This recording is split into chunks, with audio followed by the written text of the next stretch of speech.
नमस्ते दोस्तों, मैं हूं अंजलि और आपका स्वागत है आपके अपने चैनल अंजलि जीआरएफ होल्डर पर। आज हम बात करने वाले हैं एक्सटर्नल वैलिडिटी के थ्रेट्स के बारे में, यानी कि एक्सटर्नल वैलिडिटी के खतरे के बारे में पढ़ेंगे। इनसे बहुत डीपली प्रश्न तो कभी नहीं आया हुआ है, लेकिन जैसा कि मैंने आपको पहले भी बताया है कि आपको सारी चीज़ें सिर्फ और सिर्फ लिख नहीं लेनी है। बहुत सारी चीज़ें ऐसी होती हैं जो सिर्फ हमें समझनी होती है। और इसी क्रम में हम सबसे पहले पढ़ेंगे एक्सटर्नल वैलिडिटी का सबसे पहला जो थ्रेट्स है वो है एप्टीट्यूड ट्रीटमेंट इंडक्शन। सिंपल में कुछ ऐसी विशेषताएं हो सकती हैं जो इंडिपेंडेंट वेरिएबल के साथ इंटरेक्ट कर सकती हैं, जिससे जो हमारा जनरलाइजिबिलिटी है यानी सामान्यीकरण है वो सीमित हो सकता है। पर के लिए तुलनात्मक साइकोथेरेपी स्टडीज से निकाले गए निष्कर्षों में ज्यादातर खास सैंपल, उदाहरण वॉलंटियर्स, बहुत ज़्यादा डिप्रेस्ड लोग, ये सारी जो विशेषताएं होंगी वो इंडिपेंडेंट वेरिएबल के साथ मिल जाएंगी और जिससे जो हमारा सामान्यीकरण की प्रक्रिया है यानी जनरलाइजिबिलिटी की वो लिमिटेड हो जाएगी और ये हमारे एक्सटर्नल वैलिडिटी के लिए खतरा हो जाएगा, क्योंकि एक्सटर्नल वैलिडिटी वही अच्छा माना जाता है जिसमें आप चीज़ों को सबके ऊपर अप्लाई कर पाएँ यानी जनरलाइज कर पाएँ। अगला है सिचुएशंस यानी स्थितियाँ। All the situational factors, for example, treatment conditions, light, noise, location, experimental timing, scope and degree of measurement, etc. में लिमिट जनरलाइजेशन, ये सारी चीज़ें जो है ये भी सामान्यीकरण को जो है सीमित कर सकते हैं। अगला है pre test effect. When the cause effect relationship can only be found out after the pre test are carried out, then this also tends to limited the generality of the findings. जब कारण प्रभाव संबंधों का पता केवल pre test करने के बाद ही लगाया जा सकता है तो यह भी निष्कर्षों की सामान्यता को सीमित करता है। अर्थात जो आप कॉज इफेक्ट में रिलेशनशिप देखना चाहते हैं, अगर वो प्री टेस्ट के बाद देखा जा सकता है सिर्फ और सिर्फ, तो ये भी आपकी सामान्यीकरण की जो प्रक्रिया है उसको लिमिट कर देते हैं यानी लिमिटेड कर देते हैं। अगला है पोस्ट टेस्ट इफेक्ट। जब कारण प्रभाव संबंधों का पता केवल पोस्ट टेस्ट के करने के बाद लगाया जाता है तो यह भी निष्कर्षों के सामान्यीकरण को सीमित कर देता है। अगला है पिग्मेलियन इफेक्ट, आरोजेंथल इफेक्ट। यह एक सेल्फ फुलिंग प्रोसेस है जहाँ ज्यादा उम्मीदें बेहतर परफॉर्मेंस की ओर ले जाती हैं। अर्थात अगर आपके अंदर अधिक एक्सपेक्टेशंस है तो आपकी जो परफॉर्मेंस है, अगर आपके अंदर एक्सपेक्टेशन ज़्यादा हैं तो जो परफॉर्मेंस है वो भी बहुत अधिक इम्प्रूव होगा, और अगर आपकी लो एक्सपेक्टेशंस हैं तो जो परफॉर्मेंस है वो भी पुअर होगी। Well derived from observed cause consequence relationship, this phenomena generalizability to other investigators or researchers is limited because the effect depends on the specific interpersonal context and the target ability to analyze those expectations। हालांकि ये देखे गए कारण परिणाम संबंधों से लिया गया है, लेकिन इस घटना की दूसरे इन्वेस्टिगेटर या रिसर्चर पर लागू होने की संभावना सीमित है, क्योंकि यह इफेक्ट खास इंटरपर्सनल संदर्भ और टारगेट की उन उम्मीदों को अंदरूनी तौर पर अपनाने की क्षमता पर निर्भर करता है। अब अगला आप देखेंगे, ये पॉइंट मैंने आपको पहले भी बता दिया था लेकिन ये बहुत इंपॉर्टेंट है इसलिए मैंने इसको दोबारा से एड ऑन कर दिया है कि जो रिलायबिलिटी होती है उसका संबंध कंसिस्टेंसी से होता है और जो वैलिडिटी होती है उसका संबंध एक्यूरेसी से होता है। अर्थात अगर आप विश्वसनीयता देखना चाहते हैं रिसर्च की तो उसको निरंतरता के साथ देखते हैं, और अगर आप वैधता देखते हैं तो उसको शुद्धता के साथ में देखते हैं। अब अगला हमारे पास पॉजिटिविस्ट पेसिमिज्म। पॉजिटिविज्म शब्द 19वीं शताब्दी में फ्रांसीसी दार्शनिक ऑगस्ट काम्टे ने दिया था और इसे फ्रांसीसी Bacon, John Locke, Isaac Newton, मार्टिसलिक और इन सभी लोगों ने इसको बहुत ही कह सकते हैं विस्तार में दर्शाया था। जो अगस्त कॉम्टे जी हैं, इन्होंने course of positive philosophy 1829, elementary treatise on analytic geometry 1843 और जैसी चीज़ों पर काम किया है। पॉजिटिविज्म शब्द का मतलब कोई निगेटिव मतलब नहीं है। The term positivism has no negative connotation in philosophy यानी दर्शन शास्त्र में positivism mainly adheres to the idea that factual knowledge gained through observation, senses and measurement is trustworthy। यानी पॉजिटिविज्म मुख्य रूप से इस विचार को मानता है कि अवलोकन के माध्यम से प्राप्त तथ्यात्मक ज्ञान भरोसेमंद होता है। अर्थात पॉजिटिविज्म के अंतर्गत में माना जाता है कि चीज़ें वही सही हैं जिनको आपने अपने इंद्रियों के द्वारा देखा हो या माप करके देखा हो। Positivism depends on quantifiable observations that lead to statistical analysis. Positivism मात्रात्मक अवलोकनों पर निर्भर करता है जो सांख्यिकीय विश्लेषण की ओर ले जाते हैं। Here the role of the researcher is limited to the data collection and interpretation in an objective way। यहाँ शोधकर्ता की भूमिका डेटा संग्रह और व्याख्या तक ही सीमित है, वो भी एक वस्तुनिष्ठ तरीके से। There is one reality knowable within probability। यहाँ एक ही वास्तविकता है जिसे संभावना के दायरे में जाना जा सकता है। The scientific method is the only way to establish truth and objectivity reality। Positivism is based upon the view that science is the only foundation for true knowledge। यानी वही नॉलेज आपकी अच्छी मानी जाएगी जो कि विज्ञान पर आधारित हो। वैज्ञानिक तरीका ही सच्चाई और वस्तुनिष्ठ वास्तविकता स्थापित करने का एकमात्र तरीका है। पॉजिटिविज्म इस दृष्टिकोण पर आधारित है कि विज्ञान ही सच्चे ज्ञान का एकमात्र आधार है।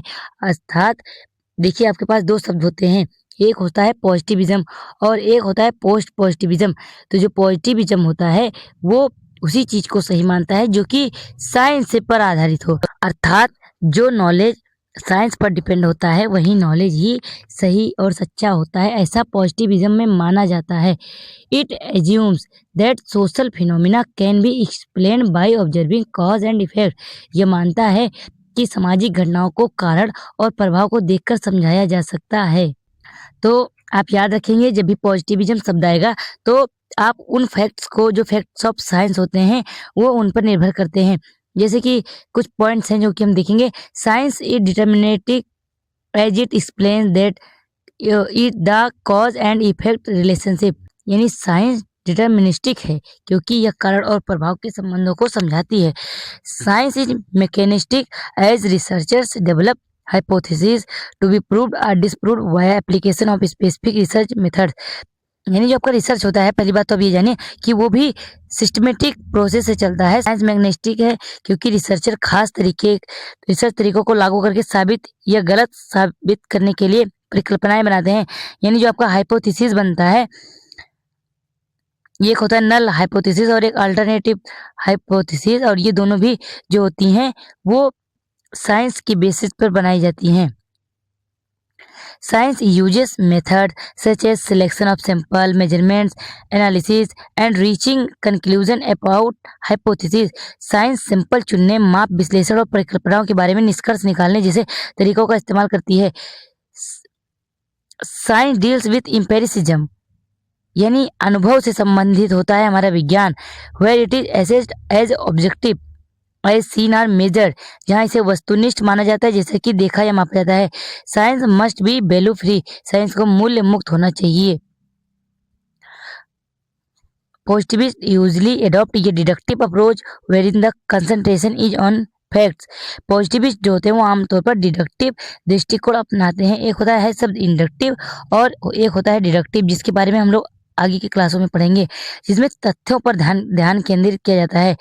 It is associated with quantitative research strategies, यह मात्रात्मक रिसर्च रणनीतियों से जुड़ा हुआ है।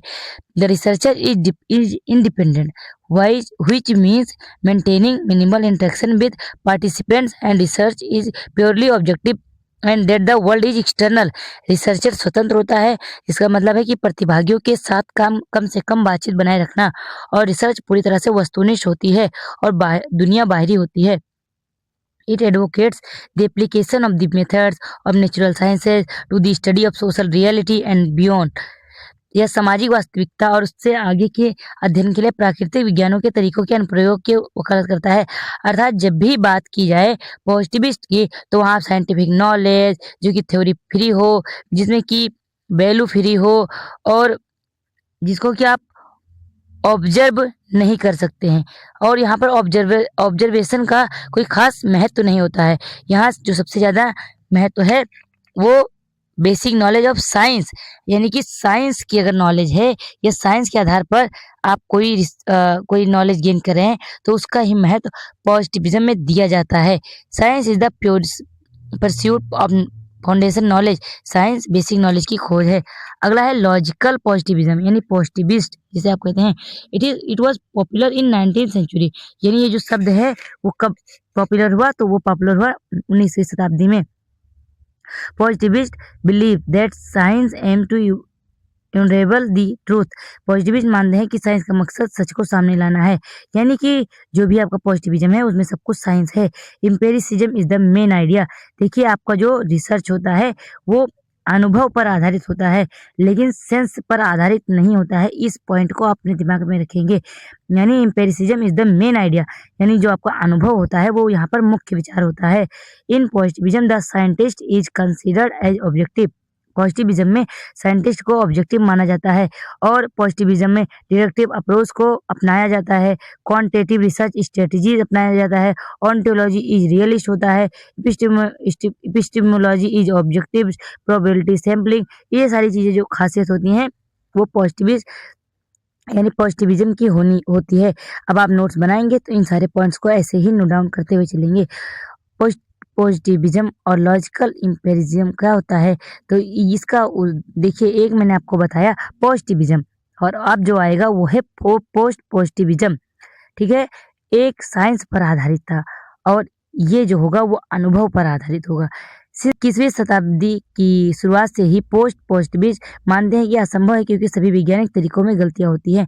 देखिए पॉजिटिविज्म मानता है कि जो वही चीज़ सही होगा जो वैज्ञानिक तरीके से हो, लेकिन पोस्ट पॉजिटिविज्म ऐसा माना जाता है कि जरूरी नहीं है कि जो वैज्ञानिक तरीके हैं वो सही हो, क्योंकि वैज्ञानिक तरीकों में भी गलतियां होती है। यहाँ पर कहा जाएगा, वहाँ पर कहा गया था कि साइंस ही मुख्य होता है, लेकिन यहाँ पर कहा जाएगा कि मेन आइडिया इज फॉल्टी, मुख्य विचार ही गलत है। Post positivism highlights that there are basis in the scientist as well. Post positivism इस बात पर जोर देता है कि वैज्ञानिक में भी पूर्वाग्रह होते हैं। ऐसा नहीं है कि अगर वैज्ञानिक कोई चीज मानते हैं तो सर्वथा सत्य होगा, उनमें भी पूर्वाग्रह होता है। ये इंडक्टिव अप्रोच का होता है। देखिए जो आपने पढ़ा पॉजिटिविज्म वो डिडक्टिव होता है, लेकिन जो आपका पोस्ट पॉजिटिविज्म होता है वो इंडक्टिव होता है। क्वालिटेटिव और मिक्स्ड रिसर्च स्ट्रेटजीज, यहाँ पर गुणात्मक या मिश्रित यानी मिक्स्ड रिसर्च रणनीतियां अपनाई जाती हैं। ऑन्टोलॉजी क्रिटिकल रियलिस्ट, सत्य मीमांसा महत्वपूर्ण यथार्थवादी होती है। एपिस्टेमोलॉजी इज मॉडिफाइड ऑब्जेक्टिविस्ट, ज्ञान मीमांसा संशोधित वस्तुनिष्ठतावादी है। नॉन प्रोबेबिलिटी सैंपलिंग का यहाँ पर इस्तेमाल किया जाता है, यानी जो आपका पॉजिटिविज्म है वहाँ प्रोबेबिलिटी सैंपलिंग का यूज़ किया जाता है, लेकिन जो आपका पोस्ट पॉजिटिविज्म है वहाँ पर नॉन प्रोबेबिलिटी सैंपलिंग का इस्तेमाल किया जाता है। अभी तक हमने जितनी चीज़ें पढ़ी वहाँ से बहुत सारे प्रश्न आपके बेसिक अंडरस्टैंडिंग पर आधारित थे, लेकिन अब हम लोग जहाँ से पढ़ेंगे वहाँ से डायरेक्ट प्रश्न बनते हैं, इसीलिए यहाँ से आप कोई भी पॉइंट को छोड़ नहीं सकते हैं। आप टाइप्स ऑफ रिसर्च डाल करके जिस तरह से मैंने लिखा हुआ इसी तरह आप भी लिख लेंगे। और अगर आप जानना चाहते हैं कि किस तरह से नोट्स बनाने चाहिए तो मैंने शॉर्ट वीडियो के माध्यम से भी अपने नोट्स उपलब्ध करा दिए हैं, जो कि रिसर्च वाली यूनिट का भी मैंने नोट्स अपलोड कर दिया है, आप उसे देख सकते हैं। सबसे पहला टाइप्स ऑफ रिसर्च में 3 प्रकार के रिसर्च आते हैं। पहला है बेसिक और फंडामेंटल रिसर्च, मौलिक या मूलभूत अनुसंधान। दूसरा होता है अप्लाइड रिसर्च और उसके बाद एक्शन रिसर्च। अब ये तो हो गया टाइप्स ऑफ रिसर्च। अगला हम देखेंगे मेथड्स ऑफ रिसर्च, जिसमें फिर 3 प्रकार आएगा, डिस्क्रिप्टिव रिसर्च, हिस्टोरिकल रिसर्च और एक्सपेरिमेंटल रिसर्च। अब अगला आप देखेंगे अप्रोचेस ऑफ रिसर्च, जिसमें क्वालिटेटिव, क्वांटिटेटिव और मिक्स्ड रिसर्च आ जाएंगे। अब हम एक एक करके जानेंगे कि ये सारे रिसर्च होते क्या हैं। सबसे पहले हमारे पास आता है बेसिक, प्योर और fundamental research. The main purpose of the basic research is to add to the existing stock of knowledge and thus it can be intellectually challenging। Basic research का मुख्य मकसद मौजूदा ज्ञान के भंडार को बढ़ाना है और इसीलिए यह बौद्धिक रूप से चुनौतीपूर्ण हो सकता है। अर्थात आपके पास वर्तमान समय में जितनी नॉलेज है, अगर उसके आधार पर आप कोई सिद्धांत बनाते हैं तो वहीं पर फंडामेंटल रिसर्च काम कर रहा होता है। इसमें आप नई, देखिए जो आपके पास नॉलेज है उसके आधार पर जब आप कोई नई खोज करते हैं तो वो फंडामेंटल रिसर्च के अंतर्गत में आता है, जिसे लिखा डिस्कवरी और इनोवेशन। या आप कोई अपने नॉलेज के आधार पर आप कोई डिस्कवरी करते हैं या इनोवेशन करते हैं, it is not likely to have an practical application at the present time और इवन इन द फ्यूचर। इस बात की संभावना नहीं है कि इसका अभी या भविष्य में कोई भी प्रैक्टिकल इस्तेमाल होगा। ज़्यादातर एकेडमिक्स में इट इज़ इजेंटिव इन नेचर, यह प्रकृति में बहुत बड़ा होता है। अब अगला हम देखेंगे अप्लाइड रिसर्च। अप्लाइड रिसर्च और एक्शन रिसर्च जो है, तो अप्लाइड रिसर्च का ही एक भाग एक्शन रिसर्च को माना जाता है। Applied research is done to solve specific practical questions facing the society, solution to exacting knowledge. अनुप्रयुक्त अनुसंधान समाज के सामने आने वाले खास प्रैक्टिकल सवालों को हल करने के लिए किया जाता है। रिसर्च जो होता है, ये प्रॉब्लम को सॉल्व करने के लिए ही अप्लाइड रिसर्च किया जाता है। अप्लाइड रिसर्च और एक्शन रिसर्च दोनों का ही काम होता है प्रॉब्लम को सॉल्व करना जो कि सोसाइटी में आ रही हो, लेकिन एक्शन रिसर्च जो होता है वो तत्काल की प्रॉब्लम को सॉल्व करता है। देखा है, applied research is done to solve specific practical questions facing the society, solution to exacting knowledge. अनुप्रयुक्त अनुसंधान समाज के सामने आने वाले खास प्रैक्टिकल सवालों को हल करने के लिए किया जाता है, मौजूदा ज्ञान का समाधान करके। इनोवेशन और application, it can be used for policy formulation, administration, understanding of phenomena. मतलब जहाँ भी कोई समस्या आ रही हो उसको सुलझाने के लिए प्रैक्टिकली हम लोग अप्लाइड रिसर्च को उपयोग करते हैं, लेकिन इसी का एक भाग है एक्शन रिसर्च जो कि तत्काल समस्या को हल करने के लिए प्रयोग किया जाता है। It is always done according to basic research and can be carried out by academic और इंडस्ट्रियल इंस्टीट्यूशंस। यह हमेशा बेसिक रिसर्च के अनुसार किया जाता है और इसे एकेडमिक या इंडस्ट्रियल संस्थान कर सकते हैं। It is intensive in nature. अगला हम पढ़ेंगे action research. Action research term was coined by Kurt Lewin in 1940, यानी एक्शन रिसर्च जो है 1940 में इसको एक महोदय ने दिया था, कर्ट लेविन ने। और ये भी आपसे प्रश्न के माध्यम से पूछा जा चुका है कि इसको किसने दिया, तो इसको कर्ट लेविन महोदय ने दिया था। Stephen M Corey first used action research in the field of education, यानी शिक्षा के क्षेत्र में सबसे पहली बार स्टीफन एम कोरी ने इस शब्द का उपयोग किया एक्शन रिसर्च का। Action research, action doing something and research is analysing. Action research, action यानी कुछ करना और रिसर्च का मतलब होता है एनालिसिस करना। Action research also means learning by doing. Action research का मतलब होता है करके सीखना, यानी ऐसी चीजें आप सीखें जो आप कर करके सीख रहे हैं। Action research is a type of applied research, but some people are inclined to differentiate action research from applied research in as much as former has relevance only to classroom situations, while later probe into practical problems of greater complexity and wider applicability. Action research एक तरह का applied research है, लेकिन कुछ लोग action research को applied research से अलग मानते हैं क्योंकि पहला सिर्फ क्लासरूम की स्थितियों से संबंधित है, जबकि दूसरे वाले ज़्यादा मुश्किल और ज़्यादा इस्तेमाल होने वाली प्रैक्टिकल समस्याओं की जांच करता है। अर्थात यानी कि आप किसी ऑफिस या क्लासरूम में कोई प्रॉब्लम आ जाती है, उसको अगर वहाँ पर आप समस्या को हल करने का प्रयास कर रहे हैं विथ प्रैक्टिकल, तो वहाँ पर अप्लाइड रिसर्च होता है। लेकिन एक्शन रिसर्च का प्रयोग वहाँ किया जाता है जहाँ पर कोई बहुत बड़ी मुश्किल आ जाए और उसका तत्काल समाधान करना हो, तो वहाँ पर एक्शन रिसर्च का प्रयोग किया जाता है। इसका एक सर्कल होता है, पूरी तरह से आप एक गोला बनाएंगे और यहाँ पर लिखेंगे P, यहाँ पर लिखेंगे A, यहाँ पर लिखेंगे O और यहाँ पर लिखेंगे R।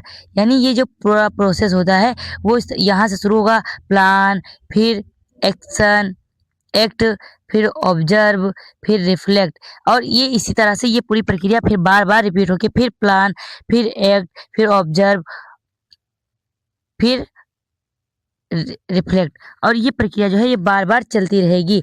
यानी कि if required repeat the cycle, अगर जरूरत है तो आप साइकिल को दोहराएं, मतलब एक बार ये प्रक्रिया पूरी हो जाएगी और अगर आपको दोबारा से एक्शन रिसर्च करना है तो यही वाली प्रक्रिया पूरी चलेगी।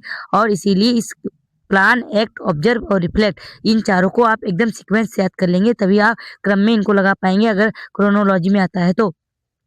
PAOR, plan, act, observe, reflect, इसको आप बार बार पढ़ेंगे तो आपको याद हो जाएगा।